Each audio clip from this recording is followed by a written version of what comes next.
Evening दोस्तों, आज से हम करंट अफेयर्स का एक नया बैच स्टार्ट करने जा रहे हैं जिसमें हम करंट अफेयर्स के टॉपिक उठाएंगे जैसे कि आईआर से रिलेटेड, साइंस एंड टेक से रिलेटेड, पॉलिटी से रिलेटेड, इकोनॉमी से रिलेटेड, जितने भी हमारे करंट अफेयर्स के जो भी इशू है हम आज से उन इशू को शुरू करने जा रहे हैं। जैसा कि जो हमारा सबसे पहला आज टॉपिक है वो है हमारा विटामिन डी।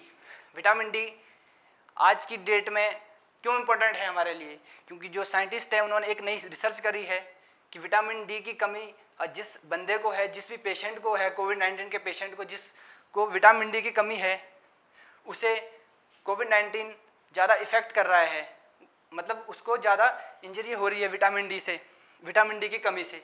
जैसे विटामिन डी, अब जैसे विटामिन डी प्रोड्यूस कैसे होता कैसे है दोस्तों? विटामिन डी सनलाइट अगर सीधे हमारी बॉडी में, हमारी स्किन में पड़ती है तो उससे विटामिन डी प्रोड्यूस होता है। और जो आर्टिफिशियल लाइट है, अगर उसकी जो रेंज है 190 टू 400 nm के बीच में वेवलेंथ है तो उससे भी विटामिन डी हमारी बॉडी में प्रोड्यूस होता है। इसके बाद जो विटामिन डी के जो कुछ खासियत है, जो बेनिफिट्स है, ये क्या एक फैट सॉल्युबल विटामिन है। जैसे vitamin D, fat soluble vitamin कौन से होंगे? जो हमारे कहाँ ऑयल्स और फैट्स में जो सॉल्युबल होंगे और हमारे जो स्टोर होंगे किसमें, बॉडी में लॉन्ग टाइम तक, ये हमारे विटामिन डी क्या है, फैट सॉल्युबल है। आपको कमेंट करके बताना है कि और कौन से विटामिन है जो फैट सॉल्युबल है। इसके बाद जो हमारा और विटामिन डी जैसे ट्रॉपिकल जो कंट्रीज है, ट्रॉपिकल कंट्रीज, इसमें विटामिन डी ज़्यादा प्रोड्यूस होता है। जैसे इंडिया क्या है, इंडिया एक ट्रॉपिकल कंट्री है, इसमें विटामिन डी ज़्यादा प्रोड्यूस होता है। हमारे यहाँ पे विटामिन डी की किसी को कोई कमी नहीं होती क्योंकि हमारी कंट्री क्या है, ट्रॉपिकल रीजन में बिलोंग करती है। इसके बाद जिसके बेनिफिट्स है, जैसे बेनिफिट्स, कैल्शियम की कमी, हमारे जो बोन्स है, बोन्स को स्ट्रॉन्ग बनाता है विटामिन डी। और इसके बाद जो हमारे सेल मेम्ब्रेन्स है, इसको प्रोटेक्ट करता है डैमेज होने से विटामिन डी। और इसके बाद जो हमारे कंसर्न है, जो आज की डेट में जो सबसे बड़ा कंसर्न यही है कि जिसे भी कोविड-19 हुआ है, अगर उसे विटामिन डी की कमी है तो उसके लिए वो बहुत खतरनाक हो सकता है कोविड-19। जैसे particularly those who are diabetic, जो डायबिटीज़ के मरीज़ है और निमोनिया के हैं और जो हार्ट डिजीज़ है, जिन्हें हार्ट से रिलेटेड कोई बीमारी है, उनके लिए बहुत खतरनाक है कोविड-19। इसलिए विटामिन डी को सेवन इनके लिए बहुत ज़्यादा इंपॉर्टेंट है। किसके लिए? कोविड-19 के जो भी पेशेंट है, इनके लिए विटामिन डी बहुत ज़्यादा इंपॉर्टेंट है। ठीक है, अब नेक्स्ट टॉपिक में चलते हैं दोस्तों। इसके बाद जो हमारा आपने जो एक रिसेंट इशू है, ये भी तबलीगी जमात में जो भी लोग बिलोंग कर रहे थे उनके लिए कोर्ट ने एक रिलीफ पैकेज दिया है, मान सकते हैं। जैसे जो उन्होंने कहा है कि, तो कोर्ट ने कहा है कि इन्हें प्ली बार्गेनिंग के थ्रू कुछ सज़ा में छूट दी जाएगी। जो तबलीगी जमात में जो भी लोग बिलोंग कर रहे थे अदर कंट्री से, बहुत सारी देशों से बिलोंग कर रहे थे इंडिया में, तो उसके लिए उनके लिए कोर्ट ने एक छूट दी है। क्या छूट दी है? प्ली बार्गेनिंग के थ्रू उनकी सज़ा को कम किया गया है। अब ये प्ली बार्गेनिंग होती क्या है? मान लो दो एंटिटी है, एक एंटिटी ए है और एक बी पर्सन है। मान लो अब ये है एक क्रिमिनल जिसने क्राइम करा है और ये है एक जिसके साथ क्राइम हुआ है। ठीक है, तो अब कोर्ट ने क्या कहा है कि भाई तुम दोनों आपस में इस तरह से मैनेज कर लो कि सजा को कम करने के लिए एक ऐसा प्रोसीजर है जो आपस में एक समझौता, राजीनामा कहते हैं, जिसे आसान भाषा में राजीनामा कहते हैं, कि भाई तुम दोनों आपस में राजीनामा कर लो और सजा कम कर लो इसकी। तो इस तरह से एक प्ली बार्गेनिंग के मेथड है ये, सजा को, पनिशमेंट को कम करने के लिए। ठीक है, इसका जो ओरिजिन हुआ है किसका? प्ली बार्गेनिंग का। कहाँ से हुआ है? प्ली बार्गेनिंग का ओरिजिन हमारे सीआरपीसी, क्रिमिनल प्रोसीजर कोड की धारा 265A टू 265L से इसका ओरिजिन हुआ है। जब किसमें? चैप्टर 21A में अमेंडमेंट करके इसको इस 265A टू 265L धारा में इसको डाला गया है, प्ली बार्गेनिंग को।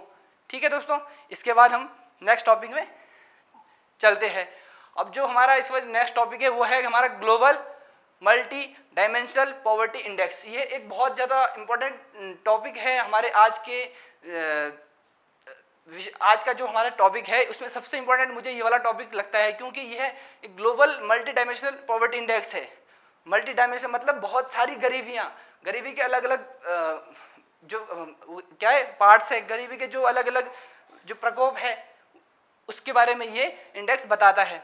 जैसे इसको रिलीज कौन करता है, ये मेन टॉपिक, मेन जो है हमारा, कौन रिलीज करता है इसे, Oxford poverty and human development initiative.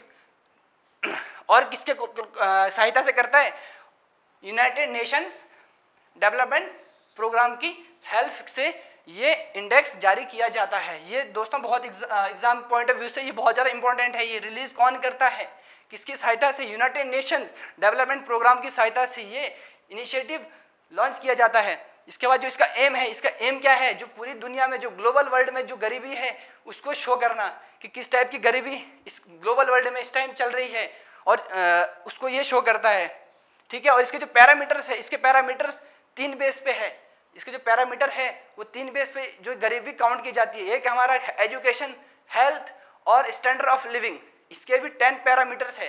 किसके, health, education and standard of living, इसके 10 इंडिकेटर्स है। अब जैसे जो हेल्थ का है, हेल्थ का जो 1/3 है, इसका जो टोटल पार्ट है 1/3 हेल्थ से है। हेल्थ में जैसे कौन सा, न्यूट्रिशन, हेल्थ, और उसके बाद कौन सा है, चाइल्ड मोर्टेलिटी, ये हेल्थ से लिया गया है। इसमें अगर जिस भी बंदे को न्यूट्रिशन की कमी है या चाइल्ड मोर्टेलिटी जहाँ जिस देश में ज़्यादा है वहाँ पे ज़्यादा गरीबी होगी दोस्तों। इसके बाद नेक्स्ट आगे बढ़ते हैं। इसके बाद एजुकेशन, में ईयर ऑफ स्कूलिंग और स्कूल अटेंडेंस, इस बेस पे भी गरीबी को मेजर किया जा सकता है, नापा जा सकता है। कौन, years of schooling and school of attendance. अगर किसी भी कंट्री में अगर इनकी डेफिशिएंसी है तो वहाँ पे उस देश में गरीबी होगी। और इसके बाद कौन सा है, third, living standards. Living standards में क्या है, कुकिंग फ्यूल और sanitization, drinking water, electricity, housing, assets. अगर इनकी भी किसी में भी अगर ये चीज़ें जो ये पैरामीटर्स है, अगर किसी भी देश में इन चीज़ों की कमी है तो वहाँ पे भी गरीबी है। ठीक है दोस्तों, इसके बाद हम जैसे और इस इंडेक्स ने एक चीज़ और बताई है, जैसे 1.3 बिलियन पीपल आज की डेट में मल्टी डायमेंशनल पॉवर्टी में, मल्टी डायमेंशन मतलब बहुत सारी गरीबियां हैं इनके इधर इर्द गिर्द, तो उसके 1.3 बिलियन लोग आज की डेट में भी गरीब है। और जैसे हाफ ऑफ इसके जो 1.3 के हाफ है वो चिल्ड्रन है, मतलब अंडर एज 18 साल से कम के लोग आज की डेट में 1.3 के हाफ मतलब गरीब है। 18 साल से भी कम के बच्चे जो है वो गरीबी की चपेट में आ रहे हैं इस टाइम। और 84% मल्टी डायमेंशनल पुअर कहाँ पे है, सब सहारन और साउथ एशिया कंट्री में। 80% लोग जो ग्लोबल वर्ल्ड है उसमें 1.3 है, इसका 84% कहाँ पे है गरीबी, सब सहारन अफ्रीका में और साउथ एशिया में। ये टॉपिक आपको, ये चीज़ें कहाँ पे काम आएगी, अगर आप कहीं ऐसे लिखोगे, ऐसे में आपके लिए ये टॉपिक बहुत इंपॉर्टेंट है। अगर यहाँ पे कोटिंग करोगे बीच में, अगर आपसे पॉवर्टी के बारे में आपसे कोई ऐसे लिखने को आता है तो उसमें अगर आप ये कोटिंग करोगे तो आपको एग्जामिनर बहुत अच्छे मार्क्स दे सकता है। ठीक है, और इंडिया में क्या है, इंडिया का जो डाटा, स्पेसिफिक डाटा 2005-06 में इंडिया में जो गरीबी थी बहुत ज़्यादा थी, लेकिन अब क्या 2005-06 से इंडिया में गरीबी कितनी कम कर दी, 2005-06 के बाद 273 मिलियन लोगों को गरीबी से इंडिया ने इरेडिकेट कर दिया है, बाहर कर दिया है कि अब इतने लोग गरीब नहीं हैं हमारे इंडिया में। ठीक है, इसके बाद हमारा नेक्स्ट टॉपिक है गोधन न्याय योजना। ये लॉन्च किसने करी है ये योजना, छत्तीसगढ़ गवर्नमेंट ने ये योजना लॉन्च करी है। ठीक है, अब जैसे इसमें क्या करा है, इसमें इसका जो मेन एम्स है मतलब गरीबों, मतलब जो हमारे किसान लोग हैं उनके हाथ में पैसा पहुँचे, और जो हमारे स्ट्रे कैटल हैं उनको, उनकी प्रॉब्लम को सॉल्व करना। स्ट्रे कैटल मतलब जो आवारा पशु होते हैं, उनको जो बाहर फालतू में घूमते हैं, उनकी प्रॉब्लम्स को सॉल्व करना इस योजना का मेन एम है। ठीक है, और जो ये जैसे मतलब इसमें कैसा मतलब किस तरह से ये योजना काम करती है, किस तरह से वर्क करती है योजना। मान लो कि गवर्नमेंट है, गवर्नमेंट किससे, जो हमारे लाइव स्टॉक ऑनर्स है उनसे 2 रुपीज़ पर केजी क्या गोबर काऊ डंग खरीदा जाता है। उसके बाद उसे रीपरचेजिंग किया जाता है वापस किसानों को, किसके थ्रू? अब जैसे आपने सुना होगा अर्थवॉर्म, अर्थवॉर्म क्या है? हमारा किसानों का एक दोस्त होता है। तो क्या क्या करते हैं कि गवर्नमेंट उससे खरीदेगी काउ डंग को, और उसमें क्या किया जाएगा? उसमें अर्थवॉर्म को डाला जाएगा। फिर अर्थवॉर्म क्या करेगा? उसको वर्मी कंपोस्ट में चेंज कर देगा, और फिर गवर्नमेंट उसे वापस 8 रुपये kg के हिसाब से उसे फार्मर्स को सेल करेगी। इसको क्या करेंगे? कहेंगे ऑर्गेनिक फार्मिंग को। अब इससे इनकरेज क्या हो रहा है? ऑर्गेनिक फार्मिंग को बढ़ावा दे रही है गवर्नमेंट, किसके थ्रू? गोधन न्याय योजना के थ्रू। ठीक है। इसके बाद क्या है हमारा नेक्स्ट टॉपिक? मनोदर्पण।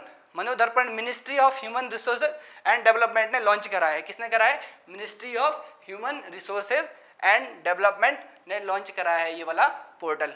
ठीक है। और जो ये एक किसका इनिशिएटिव है? ये आत्मनिर्भर भारत का अभियान का जो आज की डेट में एक रिलेवेंट टॉपिक है ये भी।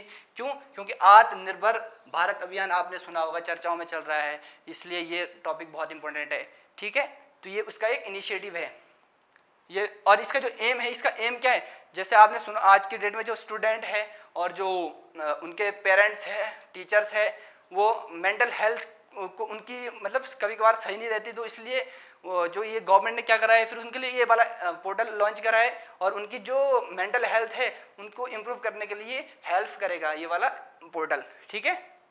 और इसमें जैसे इसमें जो एडवाइजरी होगी, प्रैक्टिकल टिप्स होंगे, पोस्टर वीडियोस होगी, और डूज एंड डोंट्स, मतलब क्या करना है क्या नहीं करना है, साइकोलॉजिकल सपोर्ट होगा, मतलब और क्वेरी सिस्टम होगी। कौन सी? ऑनलाइन क्वेरी सिस्टम होगी इस पोर्टल में, और जिससे हम क्या, जो हमारे स्टूडेंट है, पेरेंट्स है, टीचर्स है, जो मेंटल हेल्थ की जो प्रॉब्लम है उन इशू को ठीक करना इस पोर्टल का काम है। उन इशू को हेल्प करना इस पोर्टल का काम होगा। ठीक है। इसके बाद हमारा नेक्स्ट टॉपिक है हमारा Zoram mega food park. Zoram mega food park ये किसने लॉन्च किया है? मिजोरम गवर्नमेंट ने लॉन्च किया है। कौन सी मिनिस्ट्री ने? Union ministry of food processing industries ने इस जोरम मेगा फूड पार्क को लॉन्च किया है। कौन सी गवर्नमेंट कौन सी है? मिजोरम गवर्नमेंट ने ये वाला food park, mega food park launch करा है। अब इसका जो लोकेशन है, इसका लोकेशन आपको मैंने बता दिया है कि इसकी लोकेशन क्या है, मिजोरम में, और कौन से हाईवे में? हाईवे नंबर 54 के इर्द गिर्द ये बनाया गया है। ठीक है। इसके बाद जो इसके बेनिफिट्स है, इसके जो बेनिफिट्स है, ये क्या कर रहा है? 5000 पर्सन्स को एम्प्लॉयमेंट दे रहा है। जो ये मेगा फूड पार्क है, ये 5000 लोगों को रोजगार प्रोवाइड करा रहा है। और इसके बाद क्या? और ये 25,000 किसानों को भी कैचमेंट एरिया में ला रहा है। जो मतलब जो किसानों की जो खेती होती है, फसल होती है, फ्रूट्स होते हैं, उनके लिए ये बहुत ज़्यादा जो पेरिशेबल आइटम होती है, सबसे पेरिशेबल आइटम आपको पता होगा जो जल्दी से ख़राब हो जाती है, जैसे फल फ्रूट से ये पेरिशेबल आइटम्स आती है, उनके लिए ये मेगा फूड पार्क बहुत ज़्यादा इम्पोर्टेंट है।